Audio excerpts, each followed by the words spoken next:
Hello, Da Vinci. Welcome back. This is our maths lesson. This is the 3rd of the 2nd, 2021. It's our arithmetic time now. I'm just getting my little tablet, which I thought I had plugged in actually, but I don't, to help write down the answers. So I want you to pause the video here. Once you pause that video, complete arithmetic challenges, 1 or 2, depending on which one you complete, or both. I can see a lot of people completing both on Tapestry, which is amazing, just to get the most maths out of us. So then once you've done that, I'm going to go through the answers like I always do. So let's get straight on. Okay, so let's go through with, you thought I'd forgotten it, didn't you? My trusty ruler. I can't go anywhere without it, mainly because I don't go anywhere anyway. I'm always sat here. So challenge 1, 14 add 2. Haven't got 14 fingers, so let's get myself nice and big in the corner of the screen. There we go. Put my finger on 14. There we go. I'm going to add 2. I'm going to go 14, 15, 16. So my answer for that one is 16. There we go. 16 take away 4. So 16, and it's take away. So I'm going backwards. So 16, and then 1, 2, 3, 4. The answer is 12. 19 add 2, starting from 19. Here, adding 2, going up. 1, 2. The answer is a 2 and a 1. The answer is 21. Something take away something is 6. So let's see whether I can get these right for 2 days in a row. 6 take away 0 is 6. 7 take away 1 is 6. 8 take away 2 is 6. 9 take away 3 is 6. Have we spotted that pattern yet? Do you reckon we could keep going? 10 take away 4 is 6. 11 take away 5 is 6. Let's go for one more. 12 take away 6 equals 6. And that's because 6 add 6 is 12. Double 6 is 12. So we can say that 12 take away 1 6 is going to be 6. Right. Let's move on to challenge 2. 20 add 57. Put my trusty ruler down.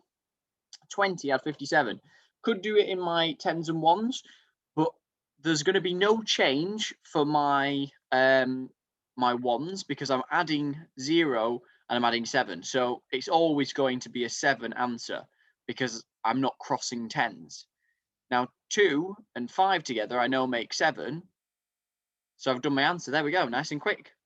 7, let me make that nice and clear. 7 add nothing is 7.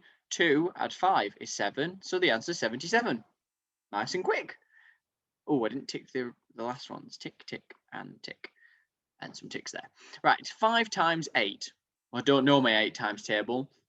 5 lots of 8. I don't know my 8 times table, but I do know that it's commutative. So I can swap this number and this number around to make it 8 lots of 5. Now I can count in my 5, so I'm going to put my 8 fingers up and I'm going to go 5, 10, 15, 20, 25, 30, 35, 40. So 5 lots of 8 is 40. 0. 18 add something is 29. So what you could do for this one is I could put my finger on 18 on my ruler. I could put my finger on 29 on my ruler because they're both on my ruler and I could count what the difference is between the two. I could also put 18 here and put in 29 in there. So how am I going to get from 18 to 29? Well, what do I need to get from 8 to get to 9? Well, I need to add 1. And what do I need to get from 1 to get to 2? Well, I need to add 1. So my answer is 11. 2 ways you could have done that, but this was a little bit quicker. Something add, something add, something is 62. Again, lots of different answers for this. We could have the usual 62, add 0, or 60, add 1, add 1. We could jump down to 45. We could do 45, and we could add 10, which would make it to 55. And then I need to get from 55 to 62.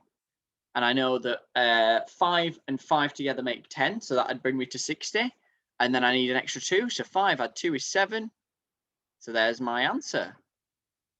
45 add 10 add 7, or 45 add 17 would bring me to 62. So it's just thinking about it logically, working one problem at a time. Let's move on with the lesson today. Can I count in multiples of 10? So we've done 2, we've done 5, we're now doing 10. So let's move on. So let's have a look at our number squared. Do you notice there's a pattern when we're counting in our tens? Do you notice a pattern at all when we're counting in tens? Well, the pattern is going to be, talk to you, Teddy, because I'm going to tell you the answer. The pattern is find 10. Now, the next, after I know that if I count in my tens, it goes 10, then 20. Well, there's 20. I know that it's then 30. Well, there's 30. And what happens is when you count in tens, you just go straight down on this 100 square like that. And that shows you all the tens counting up to 100. Now, the other way you can do it is at the minute it's going 1 with a 0, 2 with a 0, 3 with a 0, 4 with a 0, 5 with a 0, 6 with a 0, 7 with a 0, and it keeps going all the way up to 100, and it's technically 10 with a 0, and then it would be 11 with a 0, and then it'll be 12 with a 0. Yeah, and you can count it then. You can go 10, 20, 30, 40, 50, 60, 70, 80, 90, 100, and then it goes 110, 120, and it keeps going like that. So that's the pattern that we're noticing. It goes straight down when we're counting in our tens from 10. Even if we're counting in tens from another number, it goes straight down on a 100 square, okay? But that's a cheeky way of remembering it. It's counting up 1 to 10 with a 0 on the end, and then it keeps going. It goes 11, 12 with zeros on the end. So let's have a look. Let's complete the missing numbers on the step. So the steps are going down, but the numbers are counting up. So we've got 0, 10, 20. So what's our next number going to be? 10, 20, 30. What's the next one? After 30, 40.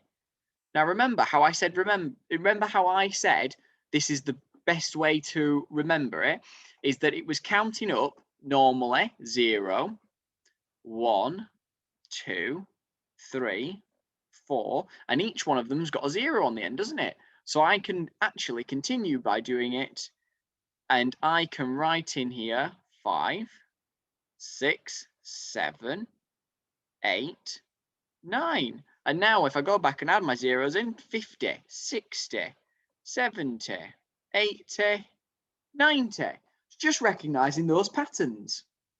So let's do another one. We've got 70 now. Now, this looks quite difficult, and counting over 100 is very challenging. But if we use our method of working it out, it might be a little bit easier for you. So we know that this one here is a 7 with a 0 on the end. And we're counting in tens because I can see that there's 100 and there's 130 and 160. So I'm counting in my tens. So let's see, 70. After that, it's going to be 80. But if you didn't know that, you could put an 8 down and then a 0 and realize it's 80. After 80, you could put your 9 down with a 0 on the end. That's going to be 90. Then 100. Now you think, oh, 100, no, it doesn't work because you can't just put a number down and then a 0. Well, you can, because it's actually just a 10 with a 0 on the end. So now let's do 11 with a 0 on the end, 110.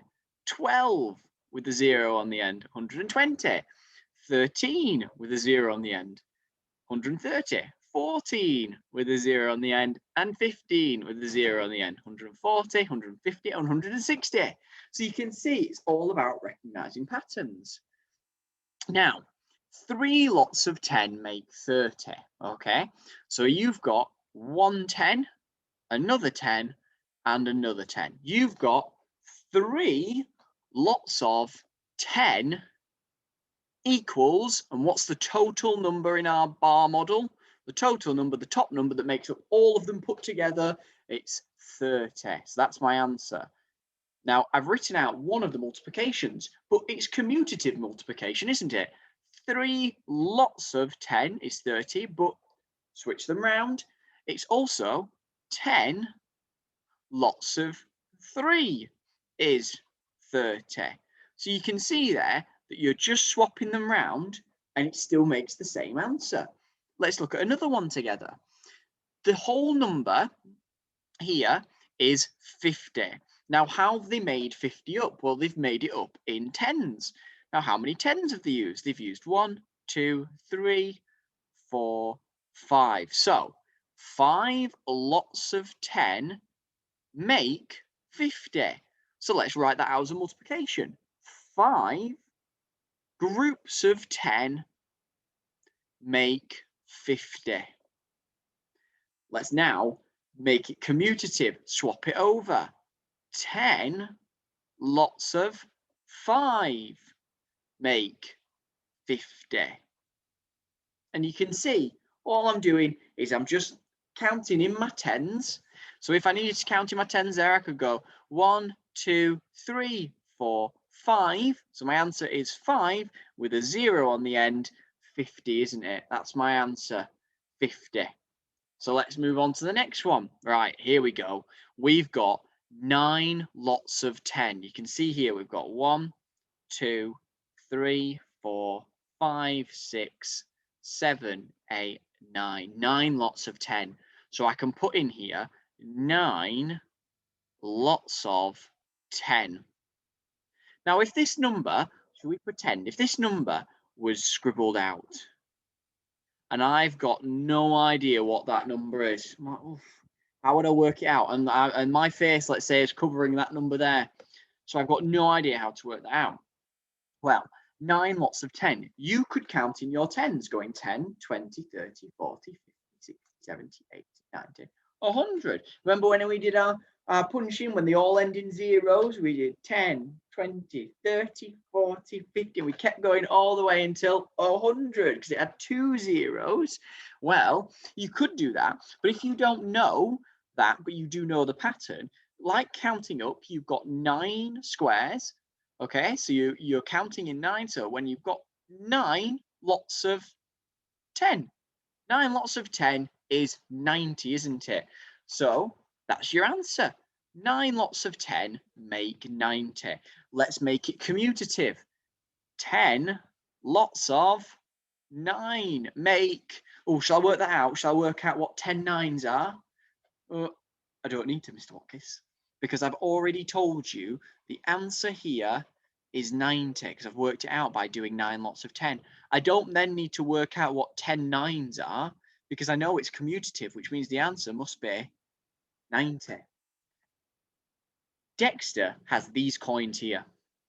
How many coins does Dexter have? That's the first question. You can pause the screen here, have that conversation, and we're going to go through them all. Make sure you read those questions properly. We've got how many coins does he have? How much is one coin worth?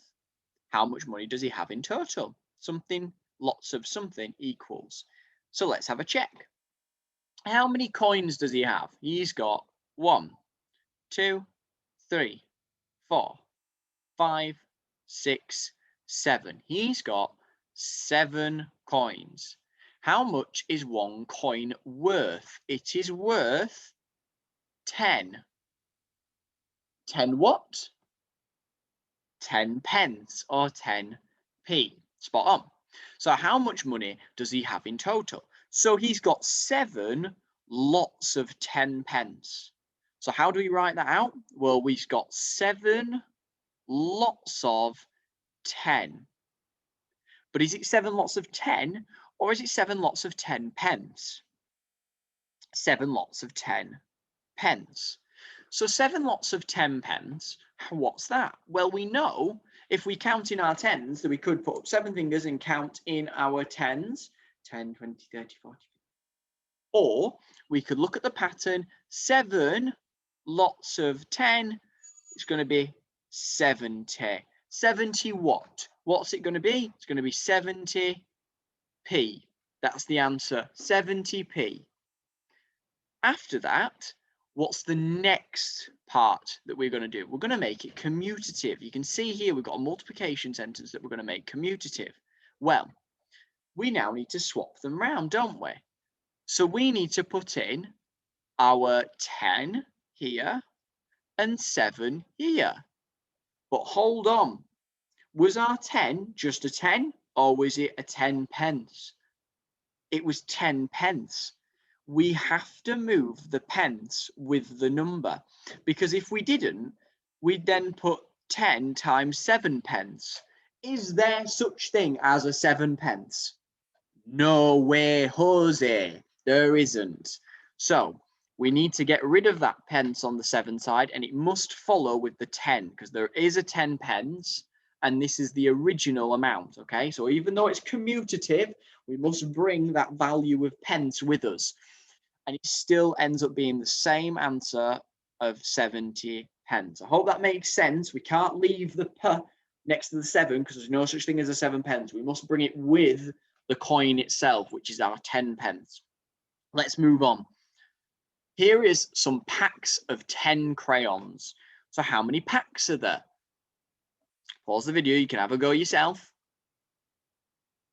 Right, so I've just started to work out how many packs there are. We've got 1, 2, 3, 4, 5, 6. There are 6 packs. How many crayons are in each pack? Well, it tells me there are packs of 10. So without even counting, I know it says there are packs of 10. So there must be 10 in each pack. I'm going to double check, but there must be 10 in each pack. 1, 2, 3, 4, 5, 6, 7, 8, 9, 10. Yeah, 10 in each pack. But it did tell me that at the beginning. So how many crayons are in one pack? Just one? There's 10. How many crayons do I have altogether? Well, I've got 6 lots of 10, which equals 60. Make it commutative. This time I don't have to worry about bringing my pens with me because we're working with crayons. So I need to swap them around. 10 lots of 6 equals 60. Next one. Right, here we go. We're going to order the cards. So the first thing, just like when we've got what we have to balance the equations, we've got one number on one side, it says equals in the middle, and we've got a missing equation on the other side. We need to balance it, don't we? So we need to work out each one of them first before we can put them in order. So let's work out each one of these. So 7 lots of 10. 7 lots of 10. 7 times 10. So 7 groups of 10, well, that's going to be just like before, 7, and then we're working in tens, 70.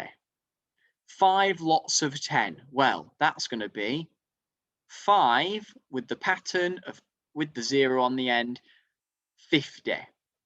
9 lots of 10, well, it's saying there's 9 lots of 10, 90. 3 lots of 10, 3 lots of 10, 10, 20, 30. So now that I've got every single one of these labeled with how much they are, I now need to put these cards in the right spot. So which one is the lowest? It's go from smallest to biggest, smallest to greatest. So which one is the smallest number? Well, out of all of them, 30 is the lowest number. So that's number 1. After 30, it's then going to be 50, 70, 90. Which one? It's going to be 50. That's going to be number 2. 70, 90. Which one's the smallest out of those two? It's going to be 70. So that's number 3. And what about 90? 90 is the last one. So that's number 4. So now that I've labeled them all, now that I know which order they go in, I can then use and move to make sure that each one of them is in the right place. 1, 2, 3, 4. Excellent job, everyone. Well done. Right, now it's your turn. Challenge 1. How many cookies are there all together? In each one of these jars is 10 cookies. You've got 1, 2, 3, 4, 5, 6. 6 jars of 10. So how many cookies do you have all together? Can you write a multiplication fact to match the bar model? So you've got your 1, 2, 3, 4 lots of 10, and your answer's 40. Can you write the multiplication fact for that? Challenge 2, I want you to complete the bar model and write a multiplication sentence. So I've told you you've got this many 10s, but I've not told you what the answer is. So you need to work out the answer to tell me what the total is. And then I want you to write the multiplication sentence. Now, if you're not sure what that is, I'll go through it one more time. The multiplication sentence is these two things at the bottom here, what we've been making commutative, okay? So let's move on to question 4. You need to select the cards that show 40. So look at them, A, B, C, D, E, F, G, H. Which ones of those say 40 as the answer? Challenge 3, compare the statements below using more than, less than, equals to sign. 10 lots of 5 is 20 add 25. Which one's bigger? Which one's more than, less than, equals to? Using this side, adding in a sign, working out this side. Work out this side, work out this side, and add in the sign in the middle. Challenge 3, some base 10 is hidden. So these are what we call either 10 sticks or base 10. The total is less than 100, and some of them are hidden behind this box. What could the calculation be? So something lots of 10 is, and the answer is less than 100, which means you cannot have the answer of 100. It needs to be less than. Tim says it could be 10 lots of 10. Is he correct? Explain your answer. And that's, oh, and there's one more extension. I do apologize. Your extension, marbles come in bags of 10. Miley needs 56 marbles to complete her collection. I need to buy 6 bags of marbles. Is she correct? Explain why. Now, I've given you a STEM sentence to help you. I think Miley is correct, or you need to say if she's correct or incorrect, because, and you need to explain why. That's everything for today's video. Thank you very much, Da Vinci, for coming along to the session. I'll see you in the next video. Goodbye.